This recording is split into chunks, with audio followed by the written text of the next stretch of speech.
Hello बच्चों, स्वागत है आपका एफटी की स्टडी चैनल पे। आज मैं आपके लिए लेकर आया हूँ क्लास 11 का इंग्लिश का मिड टर्म का प्रैक्टिस पेपर है ये आपका, जो 2025 और 26 के सेशन के बच्चों के लिए है। तो इस बार का जो आपका मिड टर्म का पेपर आएगा इंग्लिश का, वो किस पैटर्न का आएगा वो मैं आपको इस वीडियो में बताऊँगा। ठीक है, तो आइए शुरू करते हैं। आपका जो पेपर होगा बच्चों वो टोटल 80 मार्क्स का आएगा, जिसमें सेक्शन ए रीडिंग कंप्रीहेंशन होंगे, सेक्शन बी में आपके राइटिंग स्किल्स होंगी एंड ग्रामर के क्वेश्चन होंगे, एंड सेक्शन सी में आपके बुक के क्वेश्चन होंगे यानी कि लिटरेचर। सभी क्वेश्चन करने आपको कंपलसरी होंगे। तो आइए सबसे पहले हम ये देखते हैं कि आपका सेक्शन ए में आपको एक पैसेज दे रखा है। ठीक है, ये बचेंद्री पाल के बारे में लिखा है, जो एक लेडी थी जिन्होंने क्या करा था, काफ़ी अचीवमेंट की थी, माउंट एवरेस्ट पे भी वो पहुंची थी। तो उनके बारे में सारी डिटेल लिखी हुई है। अब इस पैसेज को पढ़ के हमें करना है बच्चों, आंसर देना है। ठीक है, तो आप इसे रीड कर लेंगे। इसके बाद मैं आपको सीधा आंसर बताता हूँ कि Bachendri Pal is best known for. देखिए बचेंद्री जो है वो किस उससे जानी जाती है, तो ये क्या थी, being the first Indian women थी जो माउंट एवरेस्ट पे चढ़ी थी। ठीक है, इसका आंसर देखिए, अगर आप यहाँ देखेंगे तो ये रहा, the first Indian women to summit the world highest peak of Mount Everest in 1984 में। इसका आंसर ये होगा। इसके बाद in which dear successfully summit Mount Everest, अभी देखा मैंने ऊपर आपको दिखाया था 1984 में हुआ था। Which Indian state is Bachendri Pal originally from, किससे बिलोंग करते हैं ये ओरिजिनली, देखिए ये लिखा हुआ मॉडर्न फैमिली इन उत्तराखंड। ठीक है, इसका आंसर बच्चों क्या होगा, उत्तराखंड होगा। नेक्स्ट क्वेश्चन है आपका, Bachendri Pal was awarded the Padma Shri award, उनको पद्मश्री अवार्ड कब मिला था, 1984 में मिला था। अगर आप यहाँ पे देखेंगे तो देखिए ये रहा आपका पद्मश्री अवार्ड 1984। इसके बाद बच्चों आपका नेक्स्ट क्वेश्चन है कि शी रोट हर बायोग्राफी लिखी उन्होंने अपनी, उस बायोग्राफी का क्या नाम था। देखिए ये रही इनकी बायोग्राफी, एवरेस्ट, ठीक है, my journey to the top, ये इनकी बायोग्राफी का नाम है। तो देखिए इसमें ये लिख देंगे, सही ऑप्शन आपका सी होगा।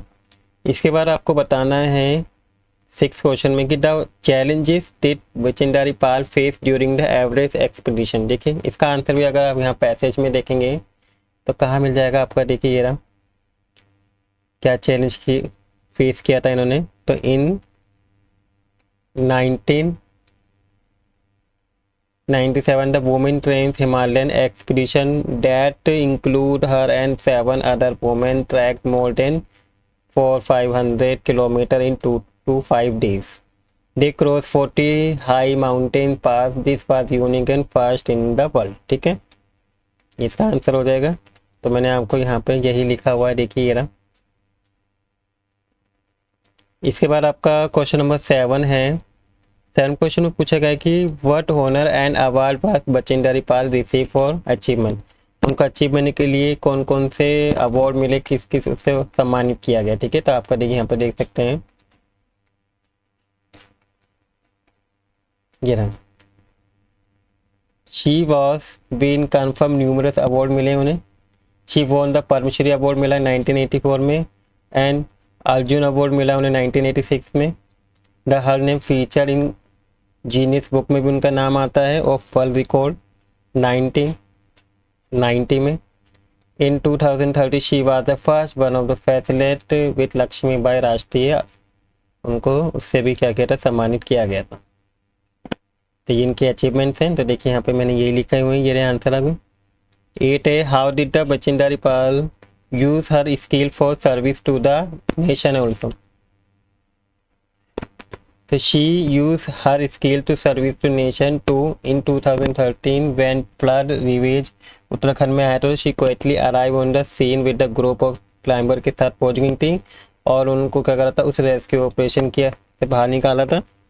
एंड वेयर आर्मी जवान कुड नॉट रीच, जहाँ पे आर्मी जवान नहीं पहुंच पाए तो उन्होंने यहाँ पे ये किया था। देखिए ये रहा आपका ये इसका आंसर, देखिए मैंने मार्क किया, ये रहा शी यूज़ हर स्किल को यूज़ करके उन्होंने इन 2030 में जब फ्लड आया था, बाढ़ आई थी, उस पर क्या किया था उत्तराखंड में, तो क्विकली उन्होंने सारे जितने भी क्लाइमेट्स हैं उनको इस रेस्क्यू से बाहर निकाला था। इसी बार बच्चों आपका नेक्स्ट क्वेश्चन है, आपका सेकंड पैसेज आता है दूसरा, ठीक है। दूसरे पैसेज से आपके क्वेश्चन है, आपका जो ये पैसेज है, historical career choice in India were limited to few safe option medicine engine, ठीक है। तो यहाँ पे कुछ लर्निंग डाटा के बारे में कुछ वैसे दिखा रखा है, कैरियर किस तरीके से आप कैरियर बना सकते हैं और किस किस चीज़ का आज के ज़माने में यूज़ किया जाता है कैरियर बनाने के लिए। तो इस पैसेज को आप पढ़ लेंगे और इससे फर्स्ट क्वेश्चन में आपसे देखेंगे कि क्या पूछा गया है। According to ASER 2023 report, what percentage of student new only 7 career path. अगर आप देखेंगे यहाँ पे तो आपका आंसर यहाँ पे दिख जाएगा, ये रहा, student new only 7 career path क्या है, 93%। इसका आंसर बच्चों क्या हो जाएगा, 93 हो जाएगा। इस सेकंड क्वेश्चन पूछा है, India expect over 1 million green job to be created by, तो इसका आंसर क्या है, देखिए अगर यहाँ देखेंगे तो आप, ये रहा, the India expect over 1 million green jobs by 2027, इसका आंसर। इसी और बच्चों थर्ड है कि what are the 2 aspect which now guide the student aspiration, ठीक है। 2 एस्पेक्ट्स बताने हैं स्टूडेंट एस्पिरेशन। देखिए अगर आप यहाँ पे देखेंगे, ये रहा, students experience are now guided by rapid digitization, government policy and global economy. आप कोई भी 2 लिख सकते हैं, इसमें 2 पूछे हैं आपसे, 3 लिखेंगे यहाँ पे। इसके बाद नेक्स्ट क्वेश्चन है, the field of dash show the maximum attraction of student. देखिए कौन से है, अगर आप यहाँ पे देखेंगे तो सबसे ज़्यादा कौन सी शो कर रही है, AI एंड डाटा साइंस। इसका बच्चों आंसर क्या हो जाएगा, AI एंड डाटा साइंस होगा। इसकी जगह विजुअली इम्पायर स्टूडेंट के लिए कहा गया कि for 60% graduate dash is more valuable then post graduate degree. अगर यहाँ पे देखेंगे आप तो देखिए पोस्ट ग्रेजुएट डिग्री कौन से हैं, सर्टिफिकेशन। तो इसका आंसर बच्चों क्या आएगा, सर्टिफिकेशन होगा। नेक्स्ट है कि the employability rate rose to 54.8% हो गया है इन 2025 में। देखिए इसका आंसर देखते हैं, ये रहा, the employability rate rose 54.8% in 2025। इसके बाद how was NEP 2000 reoriented education and student approach toward their career growth पे। तो अगर आप इसका आंसर देखेंगे तो देखिए इसका आंसर ये रहा, NEP 2020 has reoriented education toward skill based learning, vocational program, interdisciplinary option and learner centric pedagogy. It refer a move away from the raw monetization towards real world, ठीक है। इसका आंसर हो जाएंगे, ये आपके पूरा हो गए। इसके बाद बच्चों आपको क्वेश्चन नंबर 3 है, आपको यहाँ पे क्या दिया हुआ, एक पैसेज दे रखा है। इस पैसेज को ध्यान से पढ़ के आपको क्या है, नीचे दिए गए कुछ क्वेश्चन इनके आंसर देने, ठीक है। अभी पैसेज को रीड कर लेंगे। पैसेज को पढ़ के आपको सबसे फर्स्ट पूछा है कि on the basis of your reading of the above passage make notes. देखिए इस पैसेज को पढ़ के आपको शॉर्ट जो नोट्स होते हैं वो बनाने, ये आपका नोट मेकिंग का क्वेश्चन है। और ऑल्सो यूज रिकॉग्नाइज करनी है, एब्रीविएशन का भी यूज़ करना है। तो ये सिंपल ही होता है, आपको यहाँ से कोई भी एक मेन सब हेडिंग उठा के, मतलब मेन हेडिंग उठा के उसकी सब हेडिंग्स लिखनी होती हैं और फिर जो जो आपने एब्रीविएशन यूज़ किए हैं वो लिखनी होती है, ठीक है। और आपको इस जिस टॉपिक के बारे में ये पूरा पैसेज लग रहा है उसका एक टाइटल भी देना है। तो ये आपके 5 मार्क्स का क्वेश्चन है। तो देखिए इसी टाइप का मैं आपको एक क्वेश्चन दिखा देता हूँ जैसे हम करते हैं। जैसे आपका ये करप्शन के बारे में दिया हुआ है पैसेज, ठीक है। इसके आपको क्या करेंगे, बीच बीच में नोट्स निकालेंगे। तो इसके किस तरीके से नोट्स बनाएंगे मैं आपको वो बता देता हूँ। देखिए सबसे पहले आप यहाँ पर लिखेंगे नोट मेकिंग।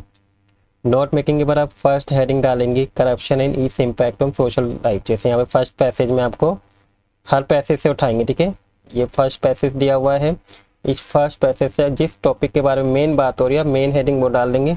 इसके बाद आप कोई भी इसकी सब हेडिंग डालते रहेंगे, जैसे आपका इमोरल एंड डिजिटल, ठीक है, nationalisation of corruption in country, ये क्या है, आप इस तरीके से सब हेडिंग डाल देंगे। तो यहाँ पे जैसे ये इन्होंने डाल रखा है हेडिंग, इसकी फिर सब हेडिंग क्या डालेगी बच्चों, 1.1 लिख के ये सब हेडिंग डाल देंगे। और फिर मिनिमम 2 आपको सब हेडिंग निकालनी है 1 पैसे से। तो दूसरी सब हेडिंग क्या हो जाएगी, 1.2 डाल के लिख देंगे उसी पैसे से।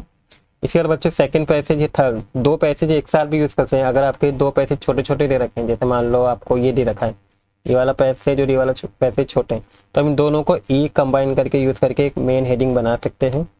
तो आप करेंगे जैसे ये बनाया गया है, एक मेन हेडिंग बना दी, इसके बाद इसकी सब हेडिंग लिख दी, इसमें से क्या क्या निकाल दिए, 5 सब हेडिंग निकाल दी। आप मिनिमम 2 या 3 निकाल सकते हैं, इतनी ज़रूरी ज़्यादा नहीं। इसके बाद ऐसी थर्ड पैसेज से आप मेन हेडिंग निकाल के इसकी सब हेडिंग लिख लेंगे। देखिए सेकंड पैसेज से निकाला 2.1, 2.2, 2.3, 2.4, 2.5 लिखेंगे सब हेडिंग में, ठीक है, और थोड़ा अंदर की साइड लिखेंगे इसे। ऐसे थर्ड पैसेज में आपको इसकी सब हेडिंग में क्या करेंगे, 3.1, 3.2, 3.3 करके करेंगे। ऐसे फिर इसके लास्ट पैसेज में अगर सजेशन दे रखे हैं, इसमें देखिए इससे रिगार्डिंग सजेशन दिए हुए हैं, तो आप यहाँ पे मेन हेडिंग में डाल के सजेशन लिख सकते हैं। और ये अपने जो पैसेज आया हुआ है उसके अकॉर्डिंग आप सब हेडिंग डाल सकते हैं। इसके बाद बच्चों की टू एब्रीविएशन भी बोला गया है, ठीक है। आपको कहीं कहीं पे क्या करनी है, यहाँ पे एब्रीविएशन भी यूज़ करनी है। जैसे यहाँ पे देखिए ये यूज़ कर रखिए गवर्नमेंट, तो क्या करेंगे गवर्नमेंट का क्या यूज़ हो जाएगा, गवर्नमेंट हो जाएगा, ठीक है। इसकी शॉर्टकट से यहाँ लिखी नहीं है, मिनिमम आपको 2-3 ही यूज़ करनी है। जैसे EX है, ठीक है, नेप्टो है। जैसे आप फर्स्ट में जाएंगे, अगर आप देखेंगे यहाँ पे कहीं पे नेप्टो यूज़ करेंगे, देखिए ये रही नेप्टो। तो जो एब्रीविएशन आप यहाँ पे शॉर्टकट यूज़ करेंगे, कुछ वर्ड के आपको शॉर्टकट यूज़ करनी जरूरी है नोट मेकिंग में। मिनिमम आपको 5 कर सकते हैं। जैसे यहाँ नेप्टो यूज़ करिए, तो आप क्या कर सकते हैं, यहाँ पे नेप्टो को फिर यहाँ पे लिख के दिखा देंगे कि नेप्टो की सोशल क्या है, इसकी शॉर्ट फॉर्म है नेप्टो। प्रीफ किसकी है, प्रीवेलेंस की। आपको इस तरीके से मिनिमम 5 तो लिखनी ही है, ठीक है। और फिर यहाँ पे इसकी फुल फॉर्म दिखानी है कि आपने कौन से एब्रीविएशन को यूज़ किया है। इसके बाद बच्चों आपको क्या है, नेक्स्ट आपको एक हेडिंग दे देंगे आप इस टॉपिक का। जैसे यहाँ पे एक मेन हेडिंग डाल देंगे, ये दे रखा है, ये रहा टाइटल दे रखा है करप्शन के बारे में, सबसे ऊपर आप टाइटल ही लिखेंगे, इसके बाद नोट्स लिखेंगे आप। इसके बाद बच्चों आप सेकंड पार्ट इस क्वेश्चन में आपका आया हुआ है, देखिए ये रहा राइट ए समरी लिखनी है। तो आपने जहाँ जहाँ से जो ये पॉइंट्स उठाए हैं, जिन जिन लाइन से, जैसे आपने ये पॉइंट्स उठाया, जहाँ से ये पॉइंट उठाया है, ये उठाया है, ये उठाए हैं, ठीक है। तो जहाँ जहाँ से पॉइंट उठाए वहाँ से ही आप एक एक लाइन क्या है उसकी रिगार्डिंग आप एक शॉर्ट पैसेज लिख देंगे। या फिर आप क्या कर सकते हैं, अपनी लैंग्वेज में अगर आप ऐसे नहीं करना चाहें तो आप पूरा पैसेज पढ़ लीजिए, और पैसेज किस टॉपिक के बारे में दिया है, क्या क्या उसमें समझ में आया, अब उसी कहानी को यहाँ पे शॉर्ट्स में लिख सकते हैं समरी की फॉर्म में, ठीक है। आपकी समरी की वर्ड की लिमिट्स भी है, 50 वर्ड से ज़्यादा आपकी समरी नहीं होनी चाहिए। इस तरीके से आपको नोट मेकिंग करनी होगी। इसी बार बच्चों आपको सेक्शन बी है, जो आपको creative writing skill and grammar से रिलेटेड होगा। फर्स्ट 4 क्वेश्चन है, 4 का फर्स्ट की फिल इन द ब्लैंक पढ़ने आपको करेक्ट वर्ड की फॉर्म यूज करके। जैसे लिखा है हु डैश कैच द न्यूटरिस डक्टिस, तो कैच की जगह यहाँ पे क्या आ जाएगा बच्चों, कॉट आ जाएगा, थर्ड फॉर्म यूज होगी।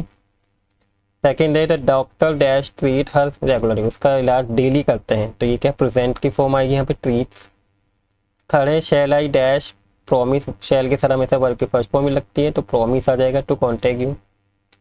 फोर्थ है आपको I want to see the film as it, direct की जगह यहाँ पे डायरेक्टेड आ जाएगा, ठीक है। आपको इनमें से कोई 3 करने होंगे, तो आपका क्वेश्चन आएगा वर्ब का, ठीक है। इसके बाद सेकंड क्वेश्चन आपका है कि आपको कोई 4 करने हैं। आपके यहाँ पे देखिए ए और बी इन दोनों को मिला के कोई 4 करने होंगे, ठीक है। ए पार्ट में आपके 2 दे रखे हैं, बी पार्ट में आपके 3 है, तो या तो आप इनमें से 2 कर लीजिए, आप अपने अकॉर्डिंग कोई 4 ही करनी है, ठीक है। तो आपको दिया हुआ है फर्स्ट में कि एक ये आपको क्या है रीअरेंज करना है, आपको इस तरीके से ये रीअरेंज दे रखे हैं, इसको अरेंज करके लिखना है। तो इसका क्या बनेगा बच्चों, इसका बनेगा कि स्लीप एग्जामिनेशन वाला है, देखिए यहाँ पे लिखा हुआ है मैंने, she needs to work hard in order to pass the examination, इसका करेक्ट अरेंज ये होगा।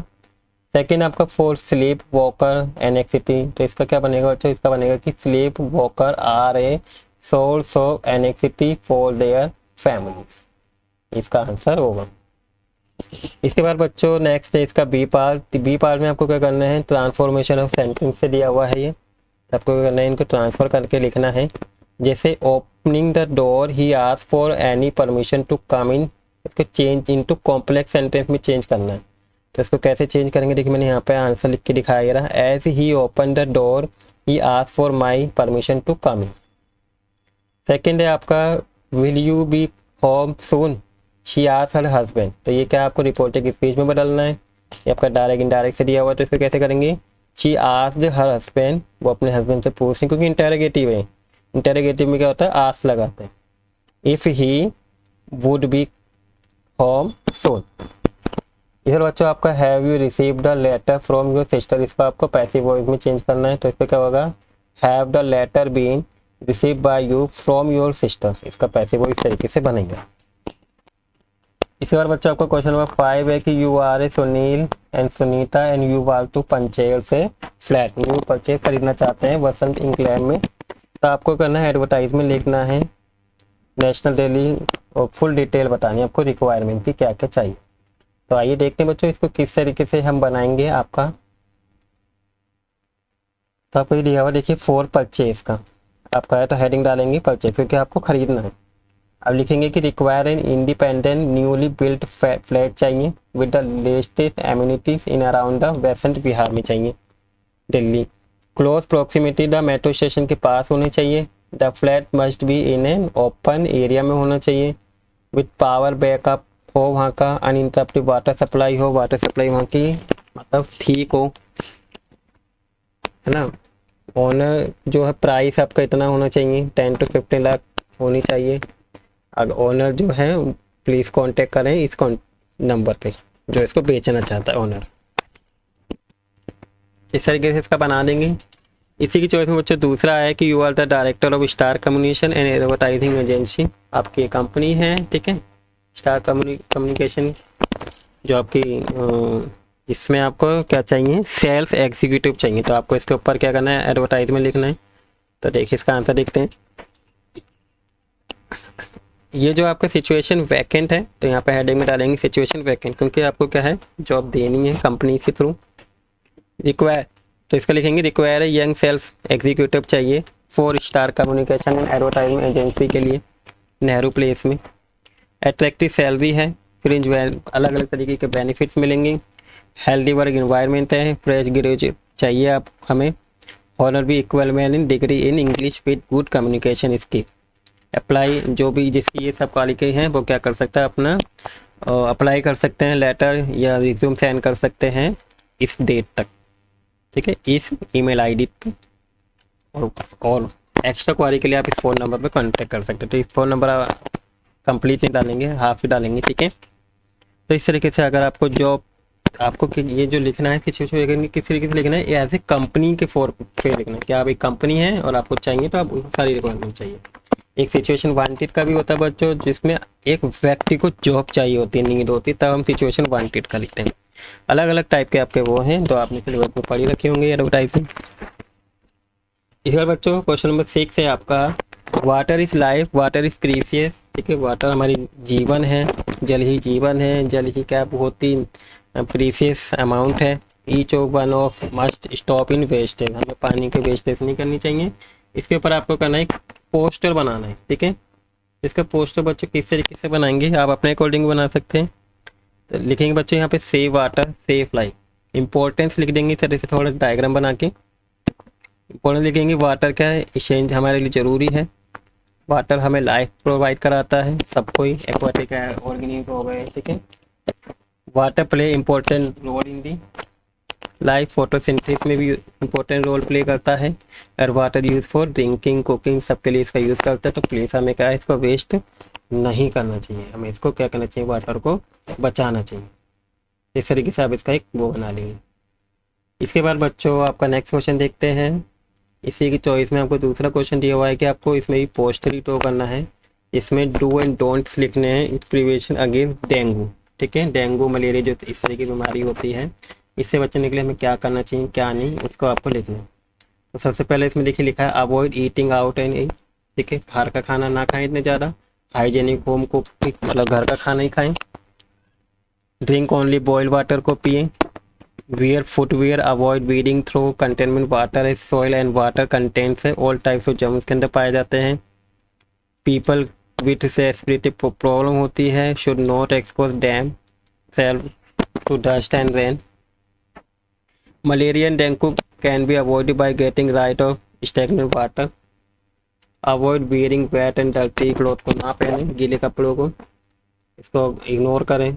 Maintain hygienic wash and soap से अपने हाथ को हमेशा धोएं, खाना खाने से पहले, बाद भी, और खाना खाने के बाद भी क्या करें, अपने मुंह को धोएं, ठीक है। और मुंह को क्या करें, ढकें। और जब आप छींकें, आपको छींक आई स्नीजिंग हो, तो आप क्या करें, कपड़ा लगा लें, रुमाल लगा लें, हैंड को शेक। और सेल्फ मेडिकेशन ना करें, खुद से दवाई ना लें, डॉक्टर की एडवाइस पे ही दवाई लें। इस तरीके से आप इसका पोस्टर बना सकते हो। इसके बाद बच्चों आपका नेक्स्ट क्वेश्चन है क्वेश्चन नंबर 7 का। आपको एक दो क्वेश्चन दे रखे हैं, इन दोनों में से कोई एक करना है। तो as the president of the eco club for your school write a speech लिखनी है। इन स्कूल मॉर्निंग में आपको एक स्पीच देनी है, किस टॉपिक के ऊपर, डिग्रेडेशन ऑफ आवर इन्वायरमेंट, ठीक है। इस टॉपिक पर आप क्या करेंगे, अपना नाम इंट्रोडक्शन देके आप इसके बारे में बता देंगे। पहले आप इसके क्या करेंगे, इंट्रोडक्शन देंगे क्या होता है, फिर इसके होने वाले जो नुकसान हो रहे हैं वो बताएंगे, ठीक है। और इसको इम्प्रूव कैसे कर सकते हैं उसके आप सजेशन देंगे। इसे आप अपने वर्ड में लिख सकते हैं, ठीक है। नेक्स्ट है recent rise in incident of violent हो रहा है, ठीक है। Matter of concern of all problem, the problem can be curb if student learn how to manage anger, ठीक। किस तरीके से एंगर को क्या करें, मैनेज करें। तो इसके ऊपर क्या करनी है आपको, स्कूल असेंबली में मॉर्निंग में आपको स्पीच लिखनी है, तो आप इसको अपने वर्ड में लिख सकते हैं। इसके बाद बच्चों क्वेश्चन नंबर 8 है, ये भी आपको कोई एक करना है, ठीक है। या तो फेवर में करना है इस टॉपिक है, या अगेंस्ट में करना है। यह आपकी क्या है, डिबेट है। Peer pressure is harmful for teenager, ठीक है। ज़्यादा प्रेशर क्या है, नुकसानदायक है टीनेजर्स के जो यंग है। तो आप इसके फेवर में है इस टॉपिक के, तो आप यहाँ पर ये सारे पॉइंट्स को क्लियर करके बताएंगे, ठीक है। नेगेटिव पीयर क्या है, can promote bullying and action, ये आपके पॉइंट दे रखे हैं। इन पॉइंट को आपको एक्सप्लेन करना है। अगर आप अगेंस्ट वो फेवर में, और यदि आप अगेंस्ट है तो प्रमोट करना है सोशल बिलोंगिंग को, बिल कॉन्फिडेंस, सोशल स्किल, इन सब को एक्सप्लेन करना है, ठीक है। इसके बाद बच्चों इसी चॉइस में दूसरा है कि are influence good role model for today youth, write a debate in 120। आपको इस टॉपिक के ऊपर क्या करनी है, डिबेट लिखनी है। अगर आप इसके फेवर में लिखना चाह रहे हैं तो आपको इन पॉइंट को क्लियर करना है, ठीक है। और अगेंस्ट है तो आपको इन पॉइंट के बारे में लिखना है, ठीक है। तो ये आपके ग्रामर पार्ट खत्म हो गया, ठीक है। तो जिसमें हमने क्या देखा बच्चों, आपका एडवर्टाइजमेंट देखे क्वेश्चन, आपका एक एडवर्टाइजमेंट का क्वेश्चन आएगा, एक पोस्टर का अलग से आएगा, एक आपकी स्पीच आएगी, और एक आपका जो ये डिबेट आएगी, ठीक है। इसमें अगेंस्ट और फेवर के फॉर्म में लिखना होगा। सबको आपको अलग अलग चॉइस दी जाएगी। इसके बाद बच्चों आपका नेक्स्ट है सेक्शन सी, लिटरेचर से आपकी बुक से। तो इसका क्वेश्चन नंबर 9 है, आपको एक एक्सट्रैक्ट दे रखा है, स्टैंजर दिया हुआ है, इसको पढ़ के आपको आंसर देना है, ठीक है। ये आपका फोटोग्राफ चैप्टर से है। तो आपकी स्टैंजा है, all three stood still the smile through their hair at the uncle with a camera a sweet face my mother that was before I was born and the sea which, ठीक है, appear to have a change, लग रहा था watch there terrible, ठीक है। तो इससे पूछा गया कि what are the eternity in this line, ये क्या सिंबलाइज करता है, ये क्या बताता है, सी की कहानी है, ठीक है, सी के पास का सिचुएशन। इसके बाद बच्चों नेक्स्ट है कि इसमें जो पोइटिक डिवाइस यूज़ की गई है, इसमें कौन सी पोइटिक डिवाइस यूज़ की गई है, एलिट्रेशन। नेक्स्ट क्वेश्चन बच्चों थर्ड है कि the point of girls in this line are called transition of fit, are कैसे है, टेम्पररी। इसके बाद बच्चों इसी की चॉइस में दूसरा आपको स्टैंजर दिया हुआ है, ठीक है। ये आपके द लेबल टॉप से है chapter. Identify the figure of speech in the first line, इसमें बताना है क्या है। तो ये कौन सी है, पर्सनिफिकेशन यूज़ की जा रही है इस लाइन में। सेकेंड है कि what is the state of label tree after the birds leaves, तो क्या स्टेट है, इट बिकम, वहाँ का जो रिलेशनशिप कैसी है, साइलेंट एंड स्टिल। जब बर्ड्स वहाँ से चले जाते हैं तो क्या हो जाती है, शांति छा जाती है, ठीक है। नेक्स्ट है बच्चों third, what overall mood is create in final stanza में, कैसा मूड हो जाता है लास्ट में, पूरा सब कुछ शांति हो जाती है, ठीक है। तो क्वाइट एंड पीसफुल आ जाएगा। इसके बाद जो क्वेश्चन नंबर 10 है, आपका एक एक्सट्रैक्ट दे रखा है एक चैप्टर से आपके, ठीक है। इस चैप्टर को पढ़ के आपको क्या करना है, इनका आंसर देना है। ये आपके टूट वाला जो चैप्टर है उससे दिया हुआ है। तो फर्स्ट क्वेश्चन पूछा गया the home what the tourist had to tourist come to, किसके रिस्पेक्ट में जा रहे थे, टॉम्ब ऑफ रिस्पेक्ट, ठीक है, टॉम्ब ऑफ टूट की। नेक्स्ट है कि what does the word moral depict in the passage, ये क्या है, ये कॉफिन लीड के बारे में डिपिक्ट करता है। At park on lead coffin lead. Where was the tut gilded face, तो ये कहाँ पर मिला है, on the burial chamber walls. इसके बाद इसी की जगह दूसरा पैसेज दिया हुआ है आपके, it's not me that's being silly and I must say it is bit must when I have been. ठीक है, तो ये आपके मदर्स जो चैप्टर है उससे लिया हुआ है। तो इससे आपसे पूछा गया कि जो ये स्टेटमेंट है ये कौन बोल रहा है। ठीक है, आइडेंटिफाई द स्पीकर, तो ये कौन बोल रहा था, ये उसकी डॉटर थी डोरिस, ये उसका स्टेटमेंट है। ठीक है, what do you learn about the speaker behaviour from this line, इससे क्या सीखते हैं, तो जो स्पीकर का बिहेवियर कैसा लगता है, speaker lack empathy and lack understanding है उसकी। Which word is passage the antonym, rational का जो एंटीनियम्स है यानी कि अपोजिट वर्ड वो क्या होता है बच्चों, सिली। रैशनल का मतलब होता है समझदार और सिली का मतलब होता है मूर्खतापूर्ण। इसके बाद बच्चों क्वेश्चन नंबर 11, ये भी आपका एक एक्सट्रैक्ट दे रखा है। ठीक है, आपकी दूसरी बुक का दिया हुआ है, द एड्रेस बार। ठीक है, द एड्रेस चैप्टर से दिया हुआ है। ठीक है, इसमें बताना who live at the address, उस एड्रेस पे कौन रहती थी, मिसिस डॉर्लिंग रहती थी। What kind of emotion are feel the narrative heart, मतलब किस तरीके के इमोशन उसके माइंड में फील हो जाते हैं, तो वो कौन किस तरह के इमोशन आते हैं, तो आपका आंसर है B, she sad and feeling betray by Mrs Darling. Third question है बच्चों, which word from the paragraph which mean the same, small pieces की मीनिंग है। स्मॉल पीसेस मतलब छोटे छोटे टुकड़े, और ये किसको बोलते हैं बच्चों, श्रेड्स को बोलते हैं, छोटे छोटे टुकड़े। फोर्थ है, why did the narrator not want to being belonging to her mother any more, तो इसका आंसर क्या हो जाएगा, the thing had lost their value, अब उसकी वैल्यू खो गई है जिसकी वजह से ये हो जाएगा। ठीक है, इसलिए पॉइंट ये नहीं चाहते थे। इसके बाद इसी की चॉइस में दूसरा दिया गया है आपका ये द वाइट हॉर्स वाला जो चैप्टर है। ठीक है, मुराद और आरम वाली जो कहानी थी उस चैप्टर से दिया, आपका फर्स्ट चैप्टर से ये स्नैपशॉट की। तो इस पैसे से आपसे पूछा है what is the name of the farmer, तो यहाँ पे फार्मर जो बोल रहा है कि जो ये घोड़ा है बिल्कुल मेरे घोड़े जैसा है, हो सकता है ये डुप्लीकेट हो, मैं तुम पे शक नहीं कर रहा हूँ, तुम्हारी फैमिली होनिस्टी के नाम से जानी जाती है, ये सारी स्टेटमेंट उन्होंने बोली थी। तो ये कौन था ये फार्मर, इनका नाम था जॉन बायरो। ठीक है, आंसर क्या हो जाएगा बच्चों, जॉन बायरो हो जाएगा। नेक्स्ट है home does my strong friend, ये किसको बोलता है अपने स्ट्रॉन्ग फ्रेंड, किससे बात करता है, ये आरम है मुराद दोनों को बोल रहे हैं। नेक्स्ट है बच्चों third, find a word from the extra which mean the same, doubtful की मीनिंग क्या होती है, सस्पिशियस होती है। ठीक है, संदेहपूर्वक। फोर्थ है which trait of the family is being, किससे जानी जाती है, ऑनेस्टी के उससे जानी जाती थी इनकी फैमिली। फिर बच्चों क्वेश्चन नंबर 12 है, जब को आपको कोई दो करने हैं। ठीक है, 3 क्वेश्चन दे रखे हैं, कोई 2 करने होंगे, 3 मार्क्स के क्वेश्चन है आपके। फर्स्ट क्वेश्चन है कि 3 stanza in the poem the photograph depict 3 different phases, बताएं वो कौन कौन से 3 फेसेस है वो आपको एक्सप्लेन करना है। ठीक है, सिंपल सा क्वेश्चन है आपका बुक से। इसके बाद सेकंड है, how did Sue make her father laugh when the situation was almost hopeless. Third question आपसे पूछा है कि why does the narrator mention uncle Crusoe. ठीक है, which characteristic feature of man are highlighted, उसके मतलब अंकल क्रूसो पे क्यों मेंशन किया कहानी के अंदर ये बताना है, और उनके कैरेक्टरिस्टिक बताना है, किस तरीके का उनके बिहेवियर था। हंसमुख मिजाज की थे वो। ठीक है, हर बात पे हंसते थे, तो ये सब आपको कहानी में इसमें लिखना है आंसर में। इसके बाद बच्चों डी क्वेश्चन है, why did the boy king change his name from Tutankhaten से टूटन आमुन क्यों कर लिया था, तो वो आपको बताना है। ये भी इजी क्वेश्चन है आपके। इसके बाद बच्चों इनके आंसर आप कर लेंगे अपनी लैंग्वेज में। नेक्स्ट क्वेश्चन बच्चों आपका आता है question number 13, answer any one करना है आपको। ठीक है, 3 मार्क्स का ये, जो एक कंपैरिजन बताना है village of school education and city school education में बीच में डिफरेंस बताना है क्या क्या होता है। नेक्स्ट है, why was the Aram delicate and frightened at the same time when he saw his cousin Mourad and beautiful wife, तो क्या वो होता है, किस तरीके से वो डरता है, वो सारा उसमें बताना है। ये बच्चों क्वेश्चन नंबर 4 है, आपको ये भी कोई एक करना है, आपको 6 मार्क्स का है, लॉन्ग क्वेश्चन ये। The boy Mourad and Aram do not think they have stolen the white horse even though, उनको नहीं लगता था कि उन्हें कोई वाइट हॉर्स चुराया है इस कहानी में। ठीक है, बस उन्हें क्या करा है, उस घोड़े को अपने पास रखा है कुछ समय के लिए, लॉन्ग टाइम के लिए, लंबे समय के लिए।